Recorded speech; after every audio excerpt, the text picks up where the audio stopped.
wakati huu sasa mnapostaafu si wa kuanzisha mambo mapya ambayo hamkuyazoea, bali ni kuendeleza yale mlioyazoea, ikiwa pamoja na kutulia na kutumia kwa nidhamu mafao yenu, huku mkifahamu kwamba hakuna tena mshahara wa kila mwezi.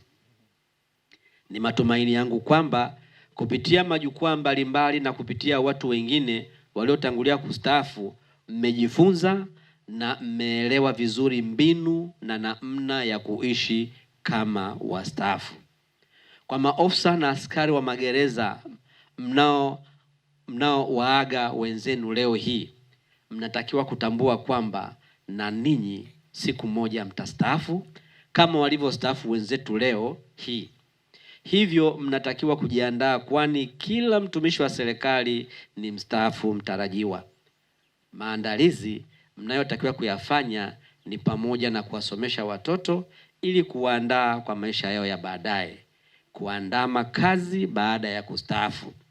Pia mnatakiwa kufanya uwekezaji utakaowasaidia kujipatia kipato halali hata baada ya kustaafu kazi. Fanyeni kazi kwa nidhamu, bidii na uadilifu, mkijua kuwa hizi ndiyo silaha za kushinda vita ya maisha ya utumishi na hatimaye kumaliza salama. Hii imeandaliwa na ofisi ya mkuu wa magereza mkoa wa Pwani kwa madhumuni ya kuwaaga kijeshi maafisa wawili wa jeshi la magereza wanaostaafu kazi kwa umri mkubwa kiutaratibu wa jeshi la magereza baada ya kutumika hadi kufikia umri wa kustaafu. Maafisa tunaoaga ni kamishna msaidizi Musa Rashidi Mtimbe na kamishna msaidizi Atanasi Ndowano. Kamishna msaidizi Musa Rashidi Mtimbe amestaafu rasmi tarehe 1 Julai mwaka 2026, siku mbili kabla ya leo. Na kamishna msaidizi Atanasi Ndowano atastaafu utumishi wake ifikapo tarehe 10 Oktoba 2026.